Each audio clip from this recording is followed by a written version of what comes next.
이제 예배가 시작됩니다. 휴대폰이 켜 있으시면 끄시거나 진동으로 바꿔주시기 바랍니다. 오늘은 2023년 11월 12일 오순절 후 24째 주일입니다. 우리의 지성과 영성과 감성을 다해 하나님께 감사의 예배를 드리겠습니다.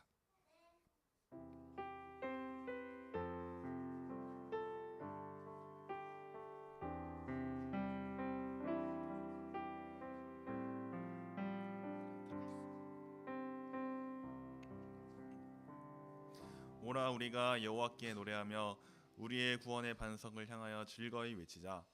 우리가 감사함으로 그 앞에 나아가며 시를 지어 즐거이 노래하자. 여호와는 크신 하나님이시요 모든 신들보다 크신 왕이시기 때문이로다. 너희는 여호와 우리 하나님을 높이고 그 성전에서 예배할지어다. 여호와 우리 하나님은 거룩하심이로다. 아멘. 네, 반갑습니다, 여러분. 자, 감사와 찬양 드리며 함께 찬양 드리겠습니다.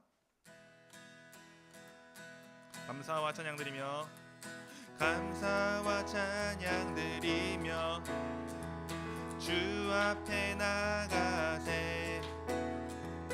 크고 강대하신 주 이름 그의 성소에서 주를 찬양해. 나팔 소리로 찬양하며 비파와 수금으로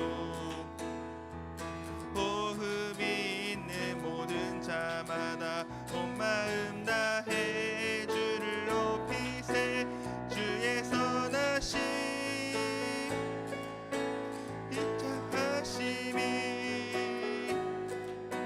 주의 선하심과 인자하심이 영원하시도다. 주의 선하심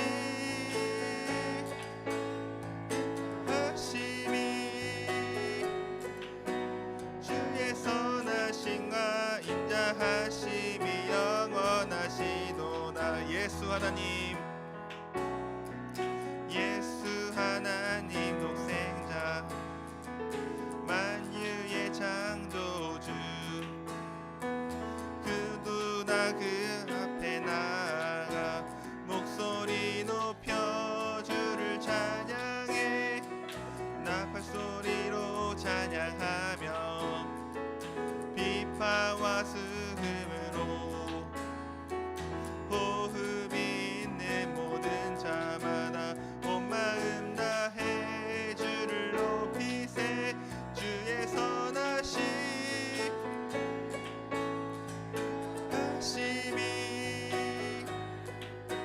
주의 선하심과 인자하심이 영원하시도다. 주의 선하심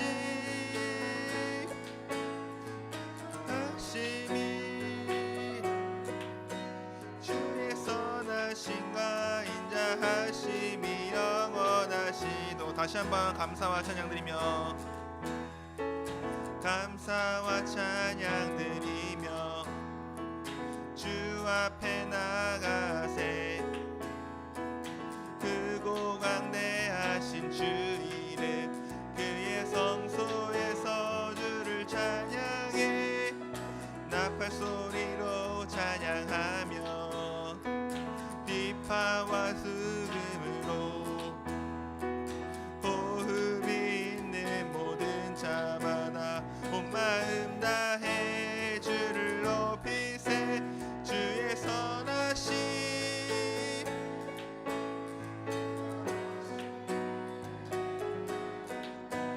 주의 선하심과 인자하심이 영원하시도다. 주의 선하심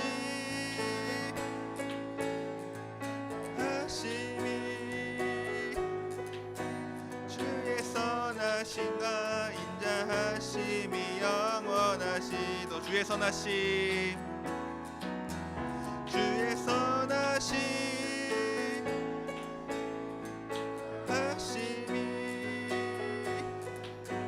주의 선하심과 인자하심이 영원하시도다. 주의 선하심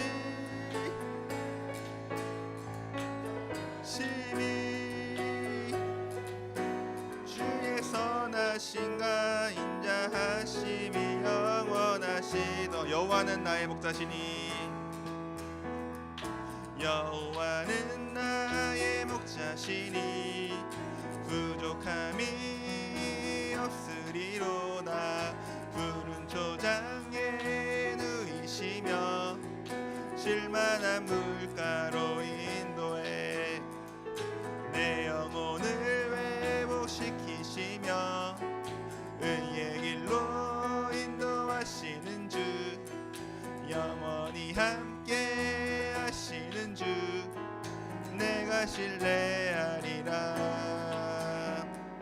영원하신 나의 주, 신실하신 주님, 위대하신 하나님, 나 사는 날 동안 주를 찬양하리라.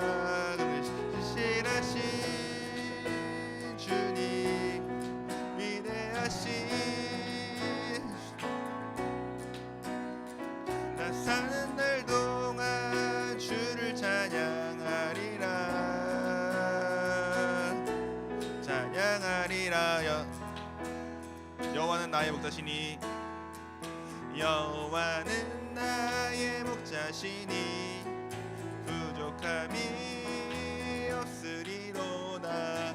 푸른 초장에 누이시며 쉴만한 물가로 인도해 내 영혼을 회복시키시며 의의 길로 인도하시는 주, 영원히 함께 하시는 주, 내가 신뢰하리라. 영원하신 나의 주, 그는 신실하신 주님, 위대하신 하나님, 나 사는 날 동안 주를 찬양하리라. 그는 신실하신 주님, 위대하신 하나님, 사는 날 동안 주를 찬양하리라. 찬양하리라. 환난 가운데, 환난 가운데 두려움 없네. 주의 지팡이 지켜주시네. 주의 선하신 인자심이 영원히 나와 함께 하시네. 신실하신 주님, 위대하신 하나님, 사는 날 동안 주를 찬양하리라. 그는 신실하신 주님, 위대하신 하나님, 사는 날 동안 주를 찬양하리라. 찬양하리라.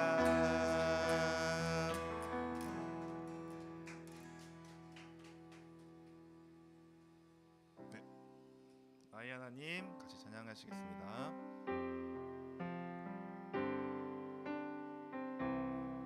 나의 하나님, 나의 하나님, 나의 구원자 주여, 내 모든 생각 주관하소서. 나의 전부를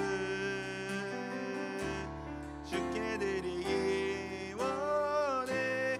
내게 오셔서 깨우쳐 주소서.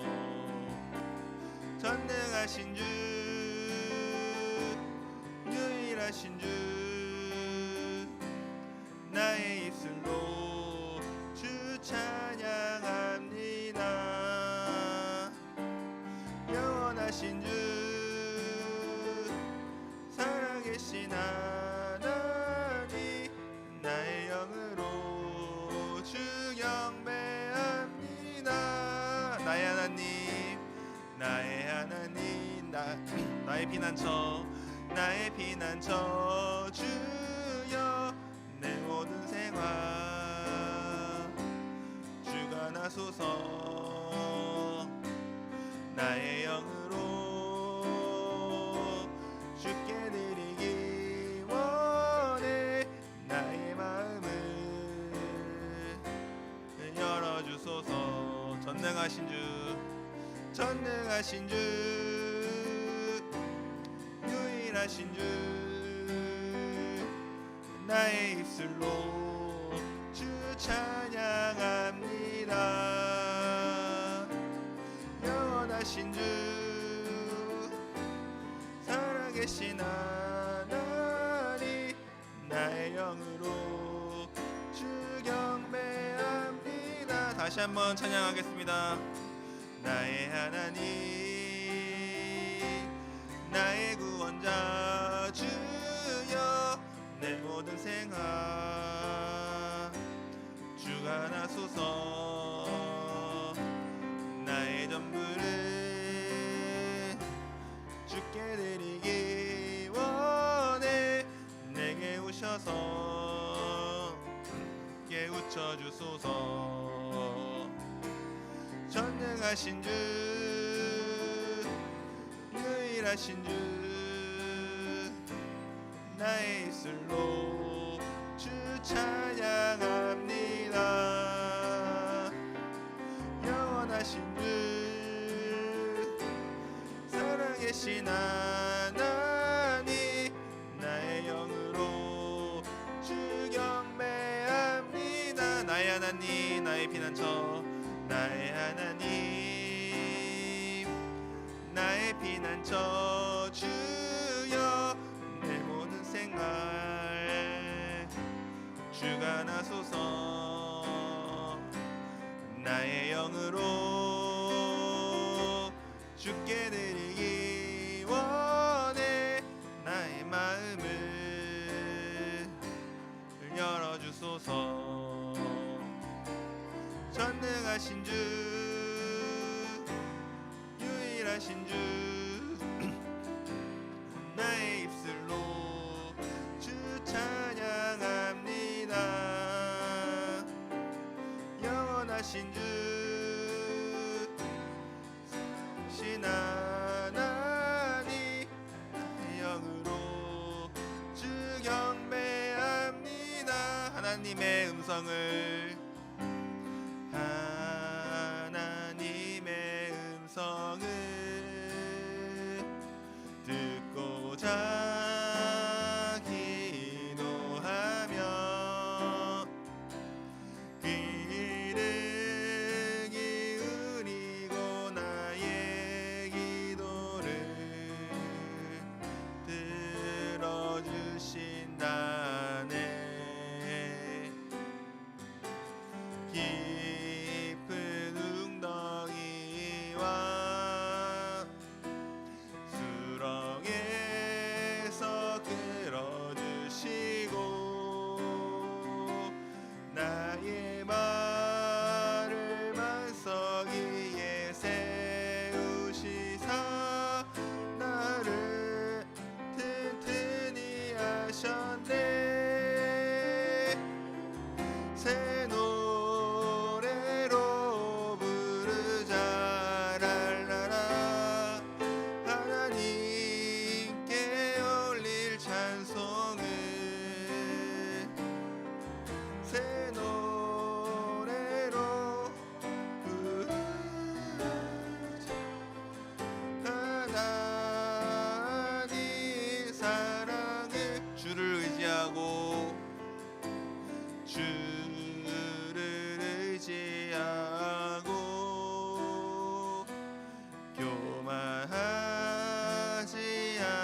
않으며 거짓에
네, 우리 다 함께 일어나셔서 찬송가 42장 찬양하시겠습니다.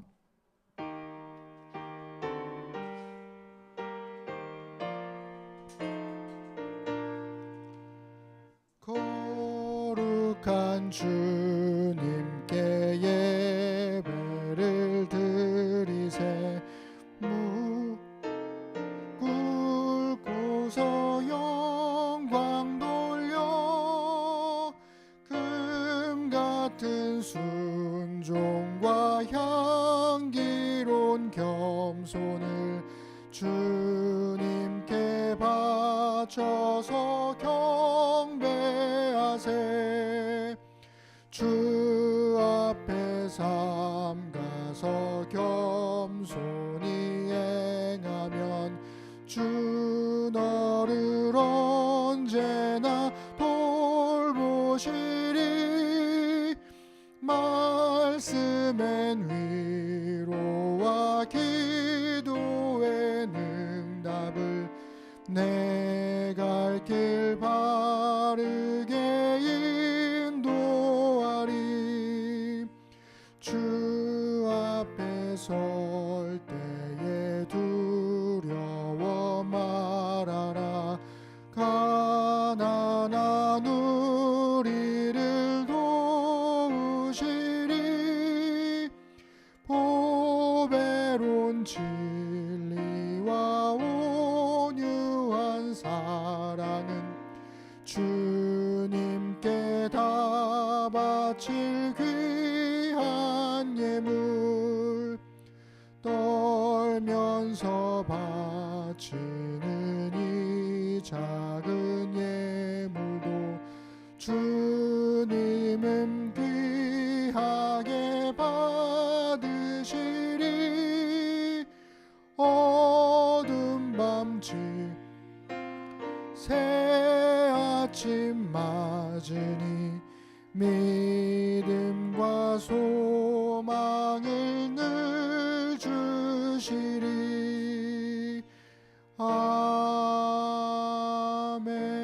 아멘.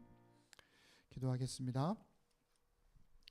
날마다 새 하늘과 새 날을 주시는 주님, 성실하게 일하시는 하나님의 섭리로 선물처럼 주어지는 새로운 하루를 감사합니다. 귀하게 살아가라 주신 하루를 헛되이 보내지 않고 하나님을 사랑하듯 이웃을 사랑하며 예수님의 마음으로 살아가는 우리가 되도록 성령께서 우리의 마음을 붙들어 주십시오. 매일 마주하는 크고 작은 일들에 마음이 지치곤 합니다. 아무리 애써도 아무것도 변하지 않는 것 같고 지옥을 경험해 본 적도 없으면서 지옥 같은 하루를 견뎌내는 것 같습니다. 순간순간 하나님의 은혜를 발견하기도 하고 소소한 기쁨이 없는 것도 아니지만 그러한 것들은 잠깐 있다가 사라지는 이슬 같습니다. 매일 들려오는 크고 작은 소식들에 걱정과 염려가 생기기도 합니다. 간절한 마음으로 쉼 없이 기도했는데도 전쟁은 계속되고 기후위기를 걱정하면서도 작은 희생조차 거부하는 경제 논리는 견고합니다. 20년 전에도 정치는 시끄러웠고 그때도 경제 위기라고 허리띠를 졸라맸는데 더했으면 더했지 결코 덜하지 않는 오늘을 살아가는 것만 같습니다. 주님, 무엇을 기도하고 어떻게 살아가야 할까요? 기도는 기도대로 하고 그저 각자에게 주어진 삶에 신실하게만 살면 되는 건가요? 손에 잡힐 듯 잡히지 않는 하나님의 나라를 소망하며 사는 우리는 흔들리는 바람에도 휘청입니다. 주님, 우리를 긍휼히 여겨주십시오. 한 주간의 삶을 돌아봅니다. 그리스도인으로서 하지 말아야 할 말과 행동, 그리고 했어야 할 일들을 돌아보게 하시고 부끄러워할 줄 알며 바꿔가게 하시옵소서. 이 시간은 지난 한 주간을 살면서 하나님 앞과 사람 앞에서 잘못한 것을 침묵으로 고백하겠습니다.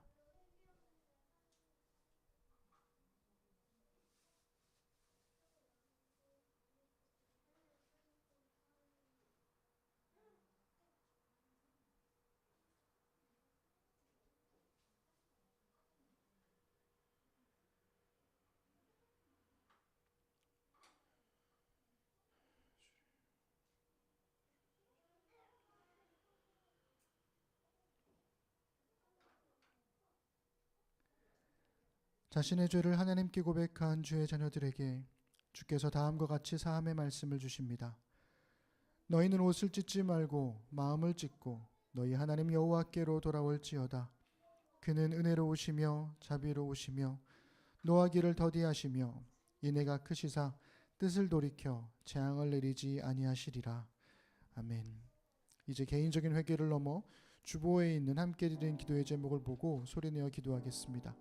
첫 번째는 예배를 위해서, 두 번째는 나라와 교회를 위해서, 또 전쟁과 지진으로 인한 고통 속에 있는 국제사회를 위해서, 또 마지막으로 심는 사람들을 위해서 기도해 주십시오. 특별히 이번 주에 진우 지연 가정이 이사를 하고요, 은빛자매도 이직을 했고 영주자매도 이직을 했습니다. 새로운 곳에서 적응하고 있는데요, 위해서 기도해 주시고, 우리 진영자매도 시험을 앞두고 계속 공부 중입니다. 또 이제 이번 주에는 가연자매가 결혼예배학교 시작하는데요, 위해서 기도해 주시고, 마지막 주의 예배를 위해서도 함께 기도해 주시면 좋겠습니다. 함께 우리 소리내어 기도하겠습니다. 전능하신 아버지 하나님, 연약한 우리의 마음과 생각을 성령께서 붙들어 주시길 소망합니다. 하나님의 마음과 뜻을 구하는 예배가 되도록 우리로 함께 해주시고, 주의 돌봄과 은혜 중에 아버지의 마음을 헤아려 알 수 있도록 인도하여 주옵소서. 하나님, 권력 다툼에 심취한 정부와 국회가 국민을 위해서 정직하게 일하도록 주님 도와주십시오. 자신들의 세를 불리기 위한 셈법에 빠져서 국민들을 외면하고 있는 것은 아닌지, 그렇게 우리는 아파하고 힘들어하면서 결국 나라를 지켜가는 것은 하나하나의 국민들이 아닐지라는 생각을 하게 됩니다. 원래 정치란 그런 것인지, 선한 정치란 없는 것인지, 그러한 답답함 속에서 하나님께 기도합니다. 하나님, 그러나 우리 또한 반성합니다. 자기의 이익만을 위해서 선택하고 결정하는 것이 아니라 공평과 정의를 위해서 기꺼이 나의 희생과 나의 헌신을 할 줄 아는 그러한 우리가 되도록 주님 인도하여 주옵소서. 하나님, 한국교회가 하나님께로부터 받은 은혜의 선물들이 있음을 고백합니다. 비약적으로 발전해 왔다고는 하지만 그 속에서 풀뿌리처럼 살아갔던 신실한 사람들이 있었음을 또한 고백합니다. 하나님, 그런 한국교회가 그 은혜를 받아 누리는 데에만 급급하는 것이 아니라 세상을 향하여 하나님 나라를 위한 선한 일꾼으로 쓰임받고 흘려보내고 나눌 줄 아는 한국교회 되도록 인도하여 주옵소서. 주님, 전쟁과 지진으로 인해서 죽은 이들과 남겨진 이들을 긍휼히 여겨주십시오. 그런 일들을 경험할 때마다 어떻게 기도해야 할지, 어떤 마음을 품어야 할지 답답할 때가 한두 번이 아닙니다. 그러나 주님, 여전히 하나님께서 이 땅을 다스리고 계심을 소망하오니 세상의 악을 깨뜨려 주시고 선으로 악을 이기는 선택을 할 수 있도록 주님 우리를 붙들어 주옵소서. 역대한 말씀 묵상이 진행 중에 있습니다. 주님, 주의 말씀을 묵상하고 살아내는 우리가 되도록 도와주시고, 아주 작은 거룩한 습관 모임을 통해서 성령의 돌봄과 이끄심을 경험하도록 인도하여 주옵소서. 추운 날씨에 하나님 이사를 해야 하는 진우지연 가정을 기억해 주시고, 새로운 직장에서 하나님 정말 성실하게 또 열심히 살아가고 있는 우리 은빛자매 영주자매를 붙들어 주시며, 시험을 앞두고 공부 중인 진영자매와 함께 해주시고, 결혼 예배학교를 통해서 하나님 남편 될 사람과 하나님의 마음을 품고자 하는 우리 가연자매에게 예배학교를 통해서 두 사람의 사랑이 더욱더 깊어지게 하시고 함께 믿음의 생활을 할 수 있도록 인도하여 주옵소서. 우리가 경험하는 모든 새로운 일들 속에서 주의 인도하심이 있도록 인도하여 주옵소서. 마지막 주에는 김동모 선교사님과 함께 예배를 드립니다. 주님, 귀한 시간을 나누도록 도와주시고 또 한 번의 깨달음과 또 한 번의 아버지의 마음을 헤아려 하도록 인도하여 주옵소서. 감사드립니다. 이제 우리의 기도가 온전해지도록 주님께서 가르쳐 주신 기도를 한 목소리로 교독하겠습니다. 하나님은 온 우주를 품으신 우리의 아버지십니다. 하나님의 거룩함에 참여하는 삶을 살겠습니다. 하나님 나라의 새로운 질서를 선취하기 위해 예수님의 말씀에 순종하겠습니다. 내 뜻이 아닌 하나님의 뜻에 순종하겠습니다. 먹고 사는 문제를 하나님께 기도하고 나누는 삶을 살겠습니다.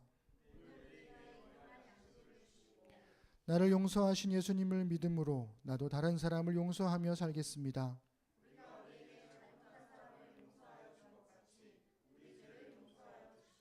시험의 연속인 인생을 나눔과 용서의 삶을 따라 모든 악을 선으로 바꾸며 살겠습니다.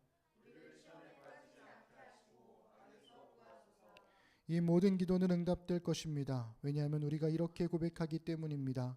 나라와 권능과 영광이 영원히 아버지의 것입니다. 아멘.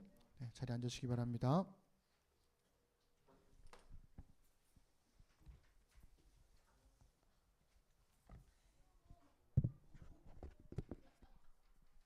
네, 심는 사람들 소식 전하겠습니다.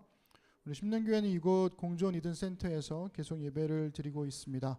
유튜브 라이브로 심는교회 채널을 들어오시면 실시간으로 예배를 만나실 수 있습니다.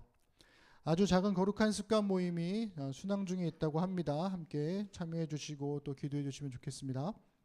말씀 묵상 진행 중에 있습니다. 네, 계속해서 업로드하고 있는데요.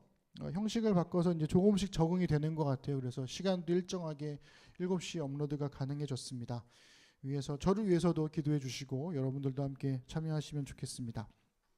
말씀드린 대로 마지막 주일은 김동무 성유사님 초청해서 오전 11시에 예배를 드립니다. 착오 없으시기 바라겠습니다. 지금 연락을 드려보니까 첫 번째 연락했을 때는 LA에 있었는데 두 번째 연락했을 때는 이집트에 가 계시고 세 번째 연락했을 때는 또 다른 나라에 가 계시더라고요. 그래서 아마 빙 돌고 이제 새로운 정보들을 얻고 돌아오시는 것 같은데요. 위에서 기도해 주시고 오늘 예배 후에는 10월 사역보고와 전체 간담회가 있는데요. 함께 중요한 안건들 논의를 해야 될 것 같은데요. 위에서 기도해 주시면 좋겠습니다. 돌아오는 화요일 내일 모레죠. 우리 가연자매가 김민진 형제와 함께 결혼 예배 학교를 시작합니다. 그래서 이제 향후 5주 동안 결혼 예배를 하는데요. 두 사람을 품으신 하나님의 섭리를 깨닫는 시간 되도록 기도해 주시기를 바라겠습니다. 돌아오는 수요일 날 15일은 우리 소연자매 생일이고요. 17일은 우리 누구죠? 보미자매 생일입니다. 또 축하해 주시고 당일날 또 많은 축하와 격려를 부탁드리도록 하겠습니다. 남친이 연가를 냈다고 소연자매가. 네, 그리고 오랜만에 우리 은비자매가 주일날 쉬어가지고 왔습니다. 박수. 네, 우리 지한이도 오랜만에 왔고요. 올해 지금 그 재석 형제 지하자매 그 가정은 경사예요, 경사. 올해 지한이가 태어났고 LG는 우승을 향해서 달려가고 있고 지금 아주 난리가 났습니다. 저 집안 지금 LG 우승 가자 막 이러면서 하고 있는데요. 정말 우승하면 좋겠다. 네, 그렇습니다. 우리 찬송가 415장 함께 찬양하겠습니다.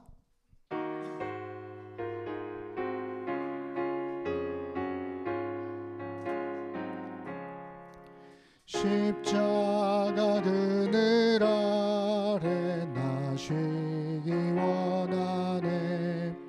저 햇볕이 미 뜨겁고 또 짐이 무거워. 이 광야 같은 세상에 늘 방황할 때에 주 십자가의 그늘에 내 쉴 곳 찾았네. 내 눈을 밝히 떠서 저 십자가 볼 때 날 위해 고난 당하신 주 예수 보인다. 그 영상 볼 때 내 맘에 큰 찔림 받아서 그 사랑 감당 못하여 눈물만 흘리네. 십자가 그늘에서 나 길이 살겠네. 나 사모하는 광채는 주 얼굴뿐이라. 이 세상 나를 버려도 나 두려움 없네.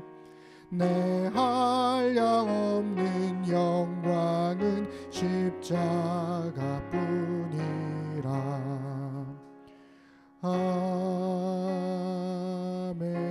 아멘. 아멘. 오늘 하나님께서 주시는 말씀은 마가복음 4장 26절부터 29절입니다. 우리 함께 한 목소리로 짧으니까 읽겠습니다. 시작. 또 이르시되 하나님의 나라는 사람이 씨를 땅에 뿌림과 같으니 그가 밤낮 자고 깨고 하는 중에 씨가 나서 자라되 어떻게 그리 되는지를 알지 못하느니라. 땅이 스스로 열매를 맺되 처음에는 싹이요 다음에는 이삭이요 다음에는 이삭의 충실한 곡식이라. 열매가 익으면 곧 낫을 대나니 이는 추수 때가 이르렀음이라. 아멘. 오늘은 어떻게 그리 되는지라는 제목으로 하나님 말씀 함께 나누겠습니다. 우리 앞뒤 양옆으로 서로 인사 나누실까요? 안녕하세요.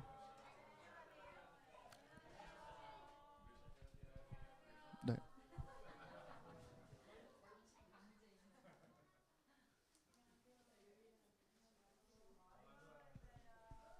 네, 우리 지한이도 오랜만에 오고 추운 날씨가 갑자기 막 추워져가지고 아유 날씨가 쉽지가 않습니다. 아, 네, 그거 키시면 돼요. 그거 열어가지고 네 온풍 돼요. 그거 키시면 돼요. 제가 아까 온풍으로 맞춰놨거든요. 네, 그 온도로 켜시면 됩니다. 네, 네. 설교자는요 창작자라는 생각을 이제 최근에 또 많이 하게 되는 것 같아요. 근데 창작자들은 알거든요. 그러니까 번뜩이는 아이디어라는 게 어느 누구에게나 공평하게 주어지지 않는다라는 것. 어떤 사람에게는 평생 한 번 찾아오기도 하고, 어떤 사람에게는 젊은 시절에만 막 찾아오기도 하고요. 어떤 사람에게는 뒤늦게 나이 들어서 찾아오기도 합니다.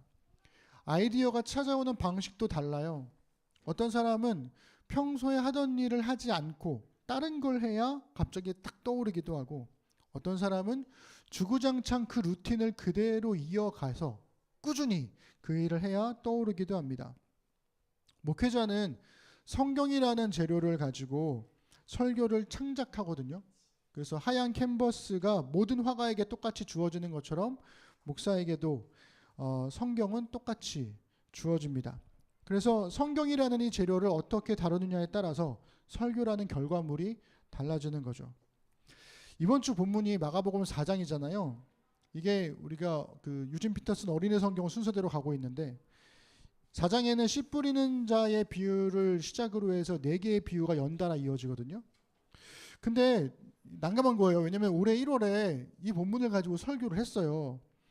그래서 오프라인 예배로 시작하면서 동시에 교회 다시 심기 이런 주제를 가지고 올해 주제로 삼으면서 이 본문으로 설교를 했었죠. 그러면서 그때 설교하면서 그 본문의 핵심은 말씀의 씨앗이 핵심이다. 그래서 우리 눈에는 새들이 보이고 바위가 보이고 가시들이 보이지만 이 보이지 않는 씨앗이 그 모든 것들을 다 넘어설 만큼의 30배, 60배, 100배의 결실을 이룰 것이다 라고 하는 그 약속이 비유의 포인트다 이런 얘기를 했었습니다. 그러면서 제가 설교 때 이렇게 얘기했었죠. 우리 함께 읽어볼까요? 시작. 당신의 마음은 길가인가 돌밭인가 가시떨기인가 라는 질문은 중요하지 않다. 우리는 때로 길가이기도 하고 돌밭이기도 하고 가시떨기이기도 하고 좋은 땅이기도 하니까. 중요한 것은 우리 인생의 4분의 3이 길가와 돌밭과 가시떨기라 해도 4분의 1밖에 안 되는 좋은 땅이었을 때 결실할 열매가 모든 실패를 역전시킬 만큼 풍성할 것이라는 약속이고 소망이다. 이렇게 설교를 했었습니다. 사상의 모든 비유는 이 같은 주제를 공유하고 있습니다. 그런데 하필 이번 주가 같은 본문이니까요. 설교했던 성경 본문을 다시 설교하는 거 진짜 어렵거든요. 왜냐하면 본문을 해석하는 그 해석 내용이 새로운 것을 발견하지 않는 이상 그거를 또 설교하기가 쉽지가 않아요. 그래서 자신이 없어가지고 좀 꼼수를 써보자. 그래서 유진 피터슨 성경의 다음 장을 한번 살펴봤어요. 다음 장이 뭔가 그랬더니 누가복음 19장의 삭개오 이야기인 거예요. 딱히 길이 보이지 않았습니다. 그래서 포기하고 다시 이 마가복음 4장 본문을 읽고 또 읽고 자료를 찾고 또 찾았죠. 어렸을 때는 참 설교 한번 써내려가면 막 줄줄 써졌는데 지금은 진짜 주구장창 키보드에 손 올려놓고 한 2-3시간을 그냥 멍하니 계속 생각만 했던 것 같아요. 번뜩이는 아이디어는 없지만 그러나 온 삶으로 설교를 써내려갔으니까 저의 부족함에도 불구하고 오늘의 설교가 여러분들을 통해서 풍성한 은혜가 있어지기를 소망해 봅니다. 우리 26절 27절만 먼저 한번 읽어볼까요? 시작.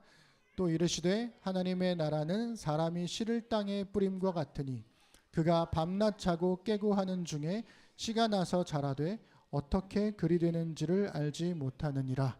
아멘. 농사 지어 보신 분 계십니까? 우리 중에 농사 없죠. 네, 그래서 이런 본문을 읽으면 이해는 되지만 그렇게 확 와닿진 않는 것 같아요. 간혹 뭐 텃밭에서 채소 정도 키우는 경우는 있지만 농사를 지어본 경험이 없으니까요. 더더군다나 저는 뭔가를 키우는 거에 대해서는 관심이 1도 없는 사람입니다. 사람을 키우는 거 말고 그것도 뭐 마지못해 하는 거지 주어졌으니까 하는 거지 내가 뭔가 다른 생명체를 내가 키우겠다라는 관심은 정말 없는 사람이거든요. 그런데 최근에 산이와 함께 뭔가 이렇게 같이 볼만한 프로가 뭐가 있을까를 막 찾다가 하나를 찾았어요. 그게 뭐냐면 이겁니다. 콩 심은데 콩 나고 팥 심은데 팥 난다. 이상한 제목의 이 예능 프로. 이게 평소에 친한 이 4명의 친구들 김기방, 김우빈, 도경수, 이광수죠. 네, 4명의 친구도 아니고 이렇게 나이 차이가 좀 있어요. 근데 되게 친하게 지내는 사람들이 강원도 인제에서 갑자기 땅을 딱 주고 농사를 지으라고 던져놔요. 그러면서 이 사람들이 이제 일주일에 한 번씩 가가지고 이제 농사를 짓는 건가 봐요.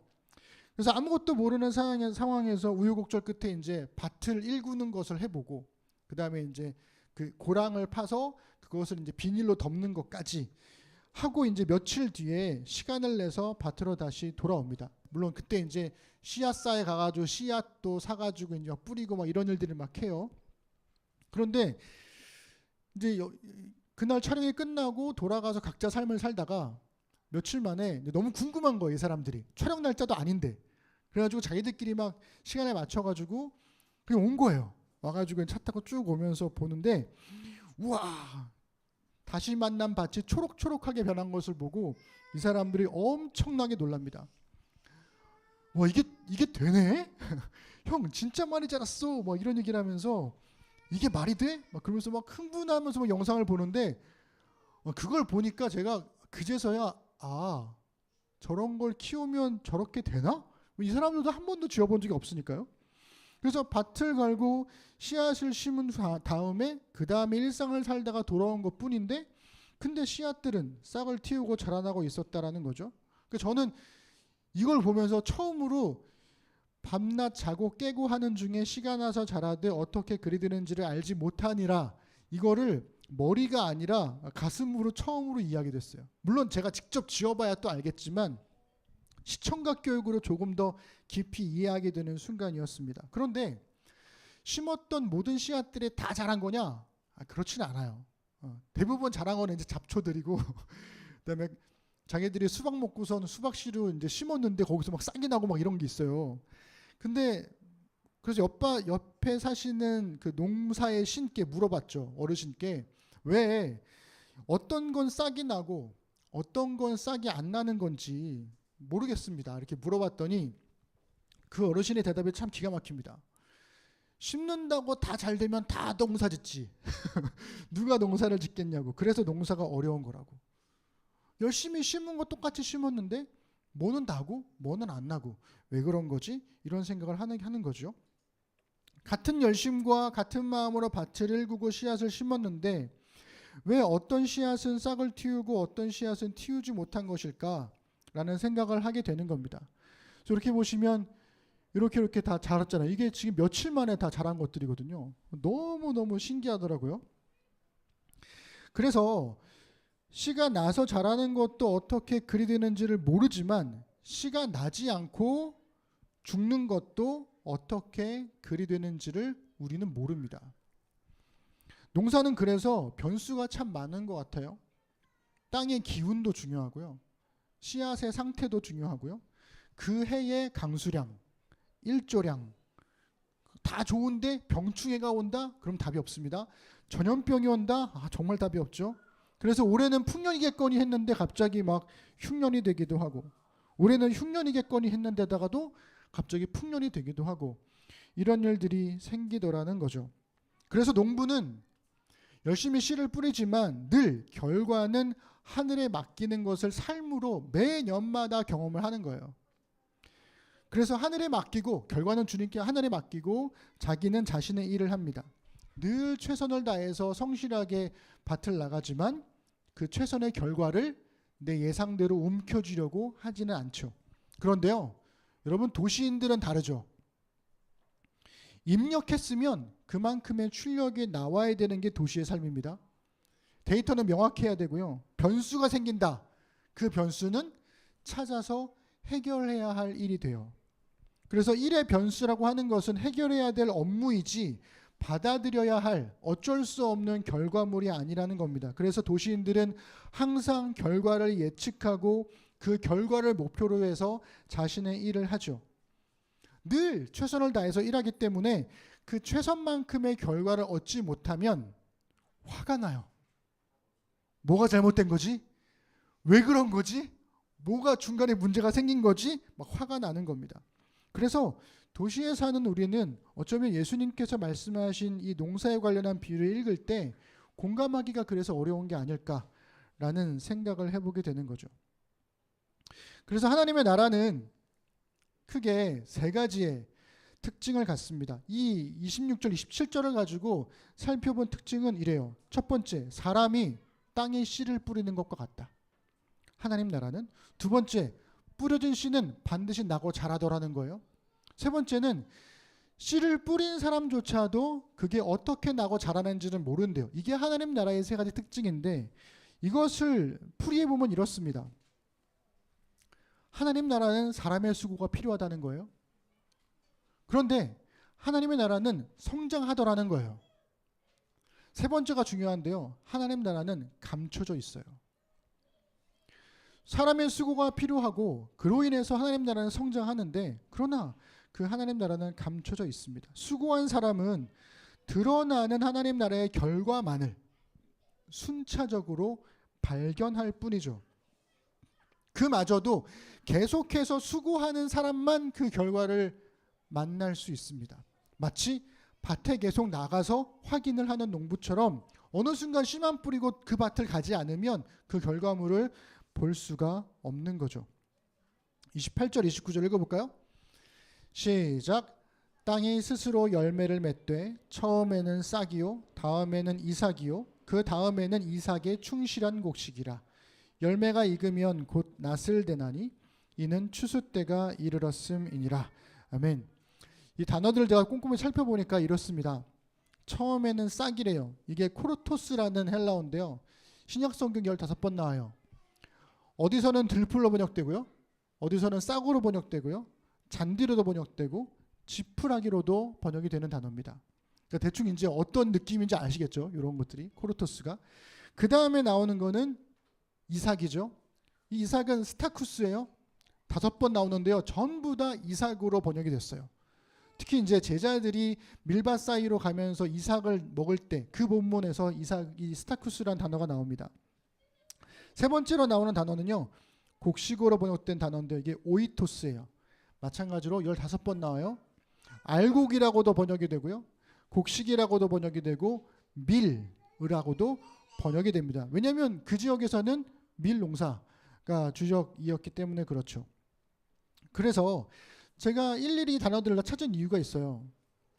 마지막에 열매가 하나 더 나오는데요. 이게 카르포스라는 단어인데 66번이나 나오는 단어입니다. 이 카르포스라는 단어는 일반적으로 채소의 열매인 곡식을 가리키기도 하지만 과일을 포함하기도 하는 그러니까 어떤 식물이나 나무에서 맺혀진 모든 것들을 다 이 카르포스라고 쓸 수가 있는 거죠.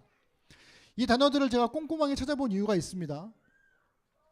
싹은 이삭이 아니죠.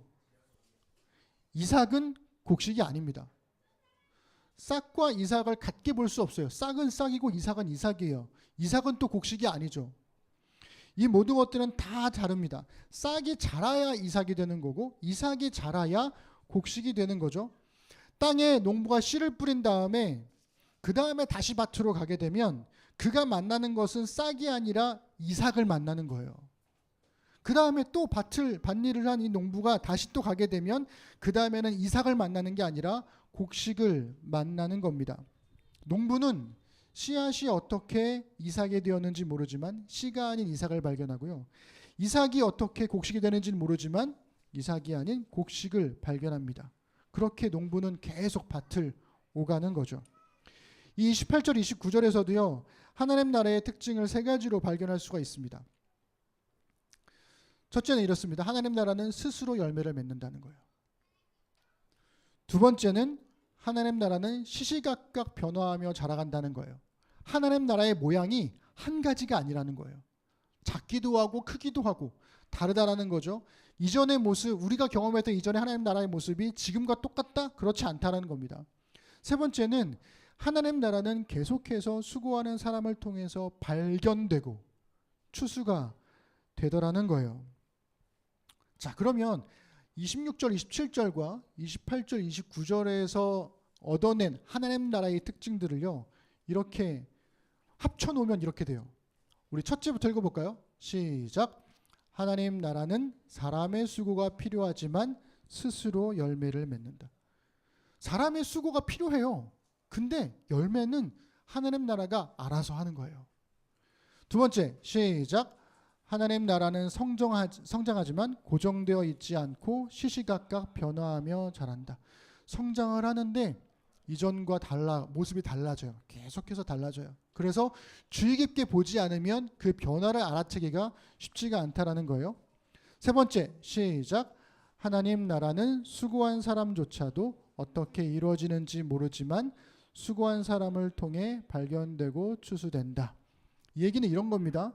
하나님 나라에 계속해서 참여하지 않으면 발견할 수도 없을 뿐더러 추수할 수도 없다라는 이야기가 되죠. 여러분, 근데 이 얘기를 가만히 보면 하나님 나라가 이루어지는 과정을 몰라요. 시시각각 변화하는 하나님 나라, 뭐가 하나님 나라인지 확신이 서지도 않아요. 그런데도 끝까지 수고해야만 하나님 나라를 발견할 수 있다라고 이야기를 하니까 이야기가 여러분 어떻게 들리세요? 소망으로 들리시나요? 저는요, 솔직하게 말하면 너무 마음이 힘들어요. 답답해요. 왜냐하면 변화가 더디면 지치잖아요.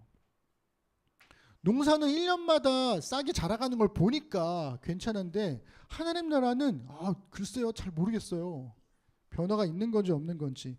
수고한 만큼의 결과가 뒤따르지 않으니까 포기하고 싶은 마음도 생겨요. 그런데도 포기하지 않으면 결국 추수할 테니까 끝까지 수고는 하래요. 그러니까 이게 너무나 스트레스가 되더라는 겁니다. 그래서 저는 이렇게 정리를 했어요. 일단 뭔 말인지 알겠다. 그래 뭐 예수님께서 이렇게 말씀하셨으니까 받아들여야지, 별다른 방법이 없으니까 이렇게 받아들이면 되는데, 내가 지금 보고 있는 게 하나님 나라인지, 싹 같은 하나님의 나라인지, 이삭 같은 하나님 나라인지, 곡식 같은 하나님 나라인지는 모르겠지만 어쨌든 하나님 나라는 자라가고 이루어진다니까 나는 그저 그때를 소망하면서 오늘 나의 일을 하자, 이렇게 마음 먹으면 되는 건가요? 그렇게 다짐을 하는데, 그렇게 기도를 하는데, 그렇게 다시 한번 그래 내가 하나님께 돌아가야지 뭐 이런 마음을 하는데 역시나 변화가 더디니까 지치곤 합니다. 싹인지 이삭인지 곡식인지도 모르겠고 어떻게 되는지도 모를 일을 우리는 왜 어떻게든 하려고 이 다짐하고 또 다짐을 해야 되는 것일까요? 사람의 수고가 필요하다는 건 알겠는데 어떻게 그리 되는지를 모르는 채로 수고를 이어간다는 게 얼마나 지치는 일인지 하나님은 모르시는 것인가? 저는 계속 본문을 읽으면서 묵상하면서 이런 질문이 생기더라고요. 그래서 설교가 안 써졌습니다. 이거 어떻게 해야 되지?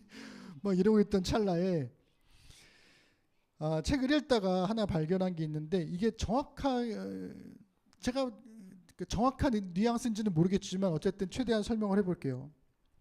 1998년에 미국 캘리포니아에 세워진 도미누스 와이너리라고 하는 건물이 있습니다. 이 건축 과정에 관한 글을 읽게 됐는데요. 여기서 좀 명확하진 않지만 신락 같은 희망을 좀 발견한 것 같았어요. 이 건축물을 설계한 사람이 두 사람인데요. 자크 헤르조그라는 사람과 피에르 드 메롱이라는 사람이에요. 이름이 메롱이에요. 메롱 아니고 메롱.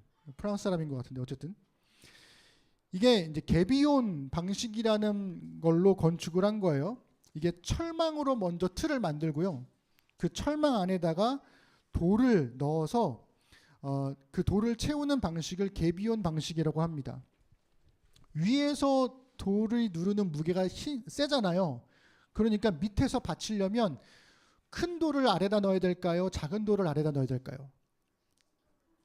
작은 돌을 아래다 넣어야 됩니다. 왜냐하면 이게 밀도가 꽉꽉꽉꽉 차가지고 위에서 내리는 무게를 견뎌야 되니까.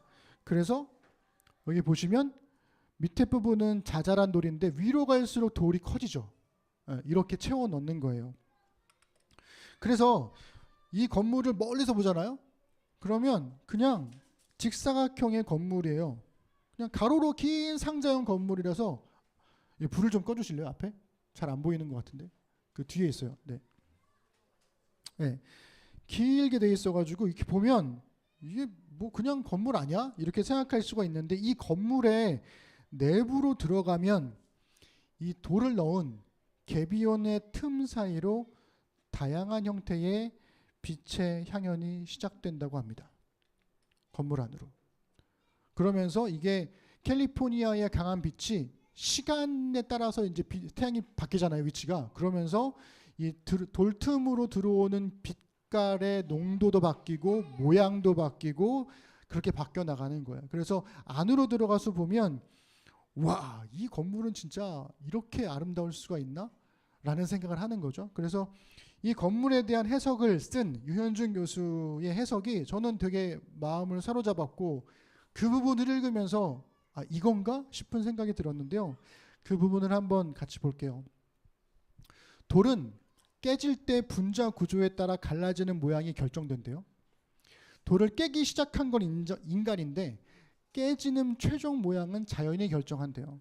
헤르조그가 한 일은 각기 다른 모양과 크기로 깨진 돌들을 분류해서 구조적인 이유에서 작은 돌은 아래에 넣고 큰 돌은 위에 넣는 일을 한 건데 거기까지 건축가가 하고 나면 캘리포니아의 태양빛이 그 벽을 때리고 불규칙한 돌틈 사이로 통과하면서 공간이 완성된다.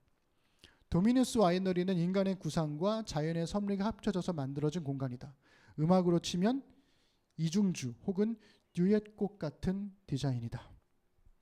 이렇게 해석을 하더라고요. 앞서 말씀드린 것처럼 어떻게 글이 되는지도 모르는 채로 하나님 나라의 소망을 품고 산다. 오늘을 충실하게 산다라는 말이 때로는 우리를 지치게 한다라고 생각을 합니다. 저도 여러분들이 어떤 힘겨운 이야기를 듣거나 그래서 상담을 하게 되거나 목회적인 조언을 하게 될 때 그런 식으로 말을 하면서도 집으로 돌아오는 길에서는 이게 괜찮은 말인가? 힘이 될까? 뭐 이런 고민을 하면서 오더라는 거죠. 저에게는 이 말이 어떻게 느껴졌냐면 시간의 문제로 느껴졌어요. 흔히 우리가 이미와 아직이라는 말로 표현되는 하나님의 나라의 긴장 속에서 오늘을 살아가야 하는 인간의 불안. 언제까지 이 일을 해야 되죠? 하나님 나라는 잘 변하지 않는 것 같은데 그 끝을 모르는 채로 그냥 소망만 품고 오늘을 살아가야 하는 것인가요? 이게 저에게는 시간 속에 갇힌 인간의 불안 같았어요. 그런 불안이 우리 안에 있구나. 그런데 도미누스 와이너리 건축에 관한 이야기가요. 이게 시간의 문제에서 좀 벗어나서 공간의 문제로 바라보게 해주는 것 같았습니다. 개비온 방식으로 돌을 깨고 분류하고 채워넣는 건 사람이 하는데 그 돌틈 사이로 빛이 들어와서 만들어내는 빛의 향연, 그것은 자연이 한다. 이 말이 그 빛의 향연을 보고 느끼며 감탄하고 감동하는 건 다시 사람이잖아요. 그 공간 안에서 위로를 얻는 거구나. 그래서 시간 위를 걷던 불안이 공간 안에 머물면서 쉼을 얻는 게 아닐까라는 생각을 하게 되었어요. 저는 이렇게 결론을 내렸습니다. 그리스도인은 소망을 품고 막연하게 하나님 나라를 기다리는 게 아니라 기다리기만 하는 게 아니라 그 기다림의 과정에서 우리가 수고했던 그 수고의 틈 사이로 만들어내는 다양한 하나님 나라의 모습들을 보고 느끼고 누리면서 살아가는 게 아닐까. 그래서 하나님의 나라는 때로는 싹의 모습으로 발견되기도 하고, 때로는 이삭의 모습으로 발견되기도 하고, 때로는 곡식의 모습으로 발견되기도 하면서 탄성을 자아내게 만드는 것은 아닐까. 우리가 주구장창 그 밭을, 그 씨앗을 바라보고 있는 것은 아니지만 가끔가다 발견하게 되는 그러한 모습들이 우리로 하여금 쉼과 안식을 얻게 해주는 게 아닐까. 그래서 우리의 수고만으로는 예상하지 못했던 그 수고의 틈 사이로 비춰지는 다양한 형태의 빛으로 우리를 감동하게 만드시는 것은 아닐까, 이런 생각을 해보게 되었습니다. 하나님의 말씀을 마음에 심고 하나님의 나라로 이 땅에 심겨진 사람들, 어떻게 그리 되는지는 모르겠지만 일상 속 하나님 나라를 감탄하며 살아가는 저와 여러분이 되면 참 좋겠다, 이런 생각을 해보게 됐습니다. 그래서 시간 위를 걷던 불안이 공간 안에 머물면서 쉼을 얻게 되기를, 그러한 이 연말이 되었으면 좋겠습니다. 기도하겠습니다. 하나님 나라를 소망하며 산다는 것, 그것으로 오늘 이 시간을 살아간다는 게 참 부담스럽고 지치고 어렵습니다. 사실 우리는 소망을 품을 때보다 절망할 때가 훨씬 많고, 격려하고 용기를 얻기보다는 지쳐서 위로를 받고 싶을 때가 더 많습니다. 그러나 주님, 그 시간 속에서 불안해하는 우리를 언뜻 발견하게 하시는 하나님의 나라로 초대하셔서 우리의 수고의 틈 사이로 비춰지는 은혜의 빛의 향연들을 보게 해주시고 경험하게 해주셔서 우리로 그 안에서 쉼을 얻고 안식을 얻도록 인도해 주십시오. 시간 위를 걷던 불안이 공간 안에 머물러 쉼을 얻는다라고 하는 것, 한평생을 지나가는 우리의 인간의 삶이지만 결국 하나님 나라, 하나님의 품 안에서 우리는 참된 안식을 얻을 수 있다는 것, 그 믿음의 고백을 할 수 있는 우리가 되도록 인도하여 주옵소서. 감사드립니다. 예수님의 이름으로 기도드립니다. 아멘. 일상으로의 기도하겠습니다. 설교를 듣고 각자에게 준 하나님의 말씀을 자기 말로 바꾸어서 일상으로의 기도로 드려보십시다. 불을 좀 켜주시겠어요? 네, 감사합니다.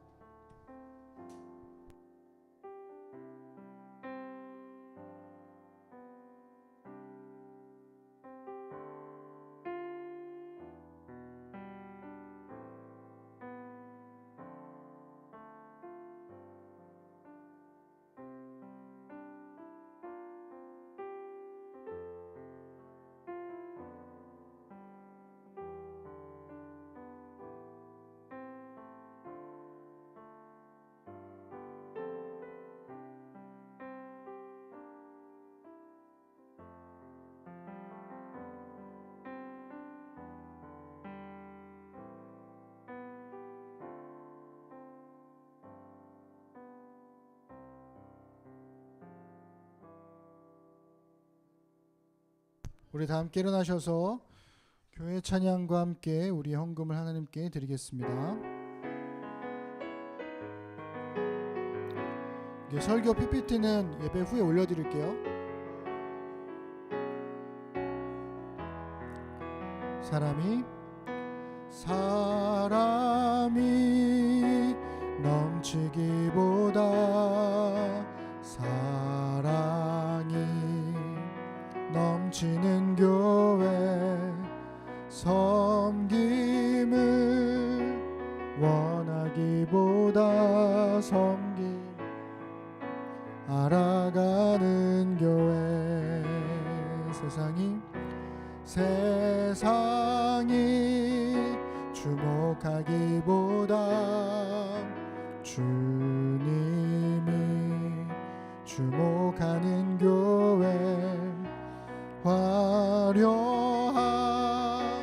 겉모습보다 중심이 주를 향한 교회, 주님이 피로 사신 아름다운 교회 서로를 사랑함으로 하나 되는 교회 주님이 머리 되신 거룩한 교회 우리 함께 만들어 가요. 내 작은 생각보다도 내 작은 생각보다도 하나 됨에 소중함 아는 교회 세상에 알려지기보다 서로가 서로를 깊이 아는 교회 주님이 피로 사신 아름다운 교회 서로를 사랑함으로 하나 되는 교회 주님이 머리 되신 거룩한 교회 우리 함께 만들어 가요. 이제 각자가 삶 속에서 믿음의 사람으로 살기를 다짐하며 우리의 믿는 바를 함께 고백하겠습니다. 나는 전능하신 아버지 하나님 천지의 창조주를 믿습니다. 나는 그의 유일하신 아들 우리 주 예수 그리스도를 믿습니다.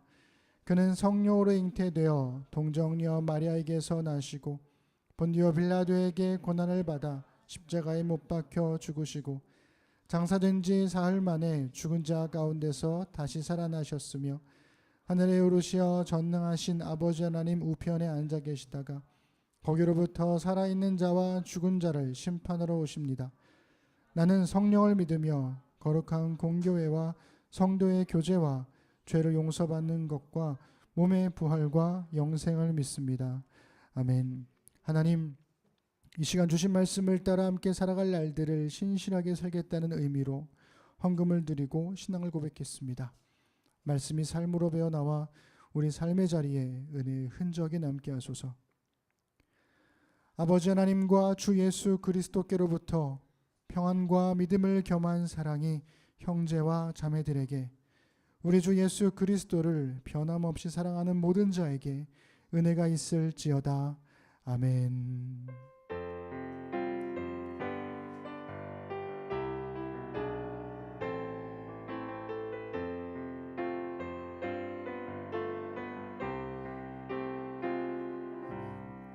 우리 예배를 받으신 하나님께 우리 감사 박수 드리겠습니다.